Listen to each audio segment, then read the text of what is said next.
A 23-year-old man went to a Prince concert planning to die afterwards. Left a note backstage. Prince found it, couldn't find him, so he did something unprecedented. He stopped Purple Rain mid-performance and spoke directly to the darkness. What Prince said, crying on stage in front of 5,000 people, saved that man's life. Today, he is a suicide prevention counselor in Detroit. And he tells everyone, "Prince brought me back with purple light." March 2006. Fox Theater, Detroit. Tonight, 5,000 people would see Prince perform. Backstage, the usual chaos. Sound checks, lighting, band warming up, Prince in his dressing room preparing mentally. He had a ritual: sit quietly for 30 minutes, meditate, center himself. Tonight felt different. An unease, a weight. At 7:15 p.m., 45 minutes before curtain, Prince opened his dressing room door, saw something on his mirror, a folded piece of paper, taped to the glass. He pulled it down, unfolded it. His blood went cold. The handwriting was shaky, like the person had been crying while writing, or their hands were trembling, or both. "Dear Prince, today is my last day. I've made my decision. After this concert, I am going to the Ambassador Bridge. I am going to jump. I've tried everything else. Nothing works. The pain won't stop. But before I go, I need to hear Purple Rain. Live. One time that song has been with me through everything, and I want it to be the last thing I hear before I leave. I don't expect you to understand. I don't expect anyone to care. I just wanted you to know that your music mattered, that it meant something to someone even if that someone couldn't stay. Thank you for everything." Anonymous. Prince read it twice, 3 times, his hand shaking now too. Someone in this theater, someone who'd bought a ticket, walked through the doors, found their seat, was planning to die tonight. After hearing him sing, Prince opened his dressing room door, shouted for security. "Get in here, now!" 3 security guards rushed in. "What is wrong?" Prince held up the note. "Someone left this. Someone in this building is planning to kill themselves tonight. We need to find them." The head of security, Marcus, took the note. "Read it. When did you find this?" "Just now. It was taped to my mirror." "So someone got backstage, got into your dressing room, left this note." "We need to find them," Prince said urgently. "Cancel the show if we have to. I am not performing while someone out there is planning to die." Marcus got on his radio. "All units, we have a situation. Someone left a suicide note. Check every area. Anyone distressed, bring them to me." Security swept the venue, backstage, bathrooms, looking for someone who seemed off, but 5,000 people, all excited. How do you find one person who doesn't want to be found? 20 minutes passed. Marcus returned. "We can't find anyone. Nobody knows who left it. And in the audience, we can't identify one person." "Then we cancel," Prince said. "Evacuate." "Prince, that is 5,000 people. And if the person sees us evacuating, they might panic, might go to that bridge right now." Prince ran his hands over his face. Marcus was right. "What do we do?" Marcus looked at the note. "They said they need to hear Purple Rain. They're staying for the show, which means you have time." "Time for what?" "To reach them. If you can't find them, make them find you. Speak to them during the show." "You want me to call out a suicidal person in front of 5,000 people? I want you to let them know they're not alone, that someone sees them." At 8 p.m., lights dimmed. The crowd erupted. Prince took the stage, but he was different. Band members noticed. His energy was off, distracted. He opened with "Let's Go Crazy." Crowd went wild, but Prince kept scanning faces, looking for someone hurting, saying goodbye, song after song. 1999, Little Red Corvette. Prince performed them all, but his heart was with whoever wrote that note. The set list built toward Purple Rain, always saved for the end, the emotional climax. Prince could feel it approaching. His final chance. If he was going to reach this person, it had to be during that song.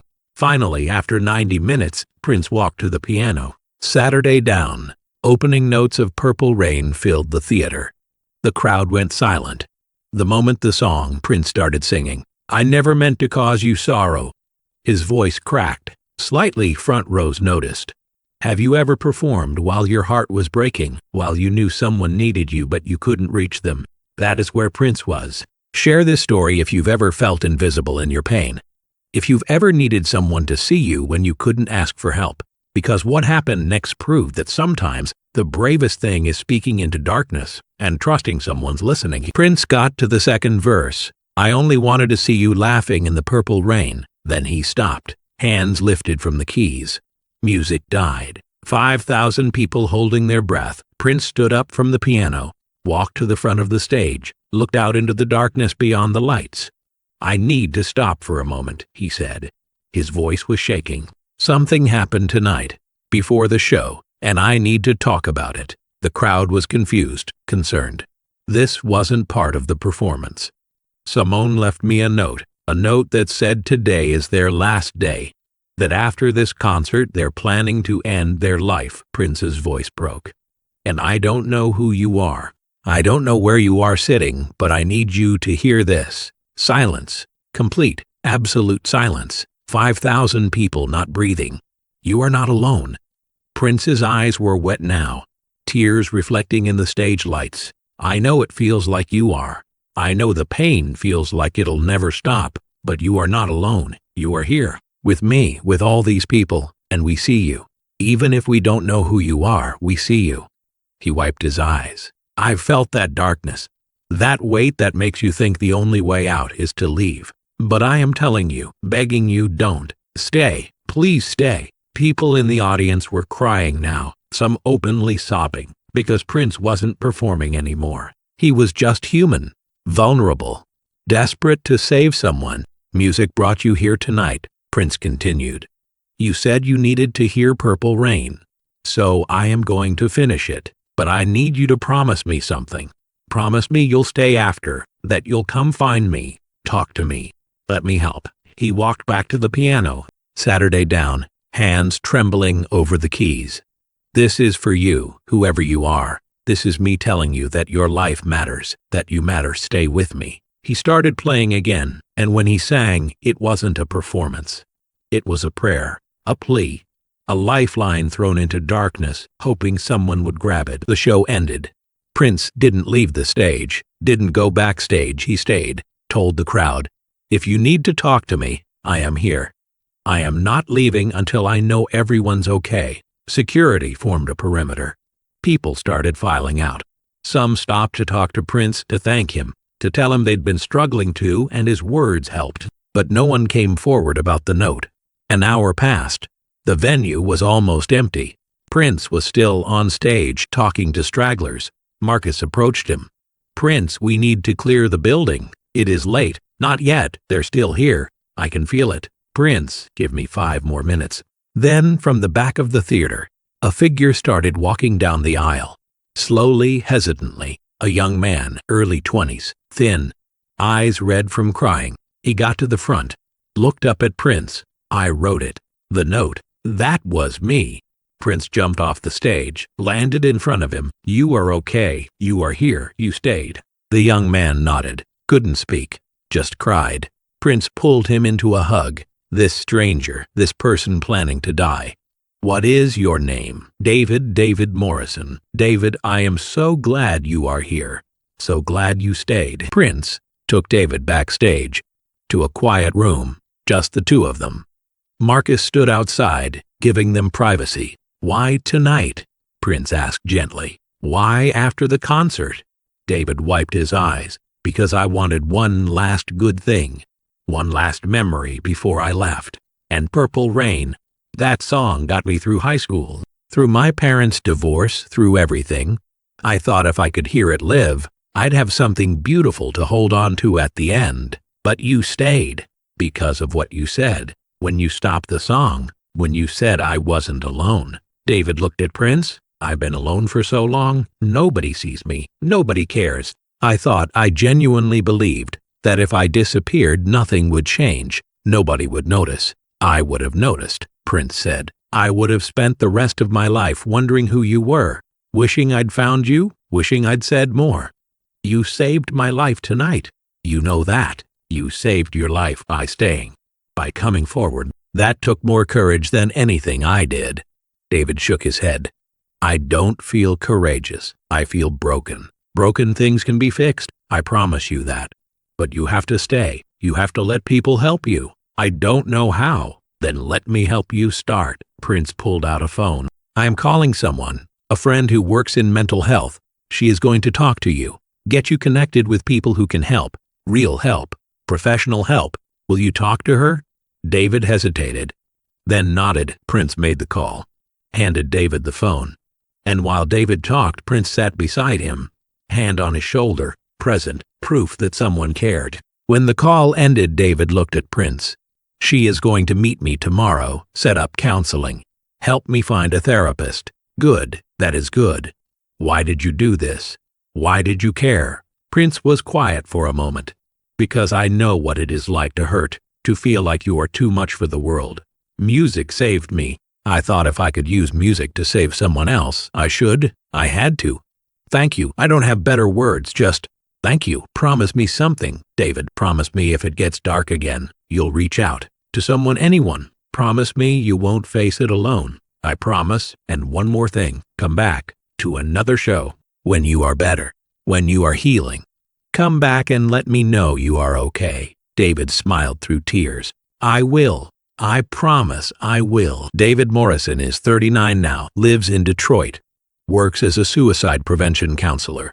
He tells his story often, to clients, to groups, to anyone who needs to hear survival is possible. March 2006 was supposed to be my last night. David tells a support group. I had it planned. Concert, Purple Rain, Bridge, Jump. He pauses. I left a note for Prince. I wanted someone to know I'd existed, that I'd mattered. What happened? He found it, stopped his concert, stopped the song I came to hear, and spoke directly to me. Even though he couldn't see me, he told me I wasn't alone. David's voice cracks. Even 13 years later, it overwhelms him. He saved my life, not just with words, with presence, with refusing to let me disappear without fighting for me. And I decided if someone I'd never met could fight for me that hard, maybe I could fight for myself too. After that night, David kept his promise. Started therapy, started medication, addressed the depression he'd carried for years. It wasn't easy. Some days were still dark, but he had proof someone cared, that he wasn't invisible. Prince stayed in touch. Not frequently, but enough. A text every few months. How are you doing? Keep fighting. In 2008, David went back to a Prince concert. Went backstage after. I came back, David said, like I promised. Prince hugged him. You kept your promise. I am doing better. I am in school, studying psychology. I want to help people like me. That is beautiful. That is what survival looks like, taking your pain and turning it into purpose. They talked for an hour, about music, about healing. And when they parted, Prince said, you were never alone, even when you felt invisible. Someone was seeing you. Remember that when you help others. David graduated with a master's in social work in 2012, started working at a community mental health center, specializing in suicide prevention. He tells the Prince story to every new client, to show them survival is real. That darkness doesn't have to be permanent. I was 23 and convinced my life was over, David tells them. But then someone fought for me, stopped what he was doing and begged me to stay. That changed everything. What if nobody fights for me? Then I am fighting for you. Right now. By being here, by refusing to give up on you the way Prince refused to give up on me. David keeps the original note framed in his office, next to a photo of him and Prince in 2008, both smiling, both alive, both proof that connection changes everything. When clients see the photo, they ask. David tells them, and almost every time, they cry. Because it gives them hope. If you are reading this and you are struggling, if you are in that dark place where David was, share this story. Show it to someone. Let it be your cry for help, because someone is listening, someone cares, someone is fighting for you. Prince died in 2016. The world mourned. David mourned differently than most. He didn't just lose an icon. He lost the person who'd saved his life. David went to Paisley Park after Prince's death, left flowers, left a note. You told me I wasn't alone. You were right. Because of you, I am here. Because of you, I help others stay here too. Your music saved me. But more than that, your humanity saved me. Thank you for seeing me when I was invisible.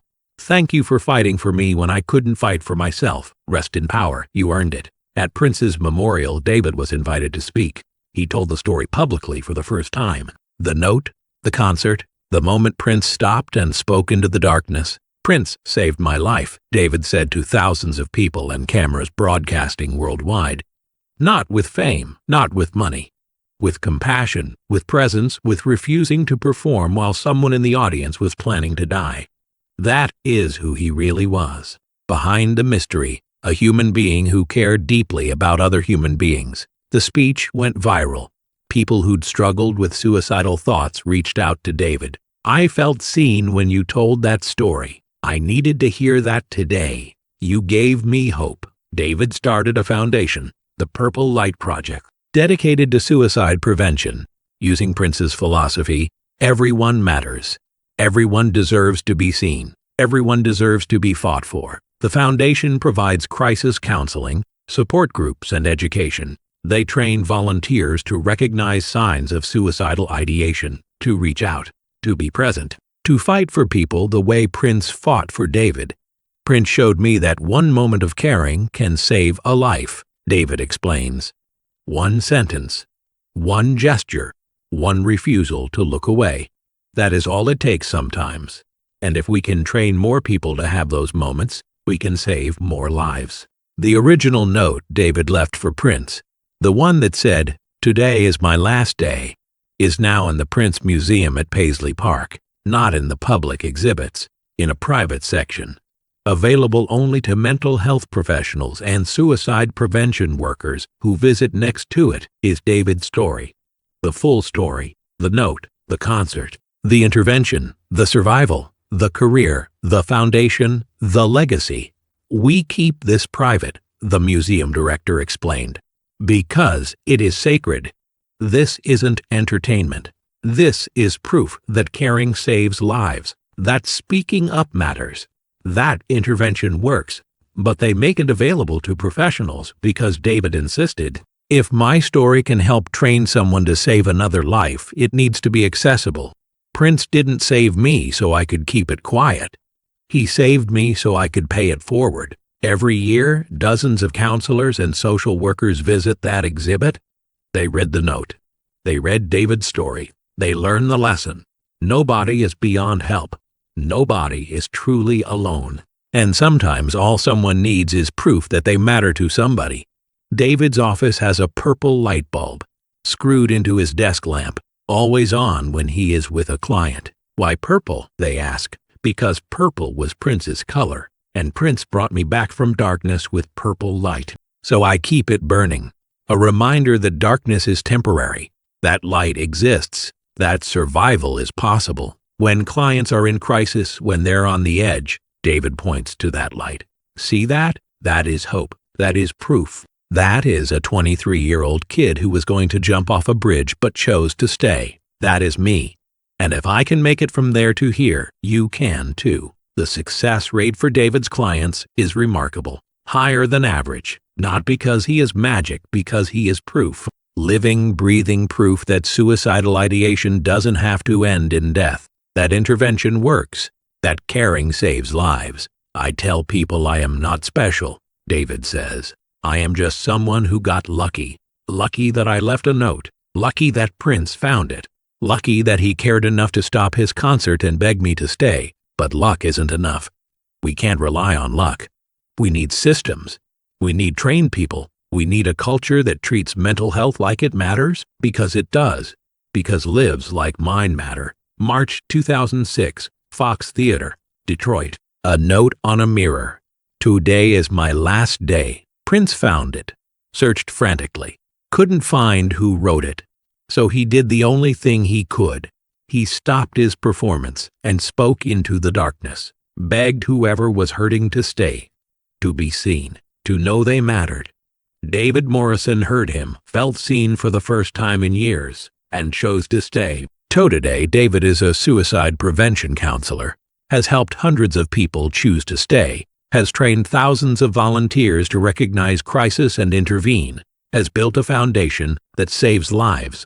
All because Prince stopped singing and started caring. The note David wrote was supposed to be his goodbye. Instead, it became his beginning. Proof that even in your darkest moment, someone might be listening. Someone might be fighting for you. Someone might refuse to let you disappear. Prince didn't know David, never met him before that night, but he fought for him anyway. Stopped his concert, risked his performance, cared more about one invisible person than about 5,000 visible fans. That is the lesson. That is the legacy. That is what David teaches every new counselor, every new client, every person who visits his office and sees that purple light. You matter, even when you feel invisible, even when you think nobody cares. You matter. Prince proved it in 2006 by stopping for one person. David proves it every day by doing the same. And now the Purple Light Project trains others to prove it too. Suicide prevention isn't about grand gestures. It is about noticing, about caring, about refusing to look away when someone's hurting, about being willing to stop what you are doing and fight for someone who can't fight for themselves. Prince showed us how. David shows us the impact, and every life saved by the Purple Light Project shows us it works. If you are struggling, if you are in that darkness, if you are writing your own goodbye note, don't. Stay. Reach out. Call someone.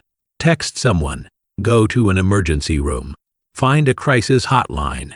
Do anything except follow through, because somewhere there is a purple light burning for you. Someone fighting for you. Someone refusing to let you disappear. You are not alone. You are seen. You matter. Stay, just like David did, just like Prince begged him to stay.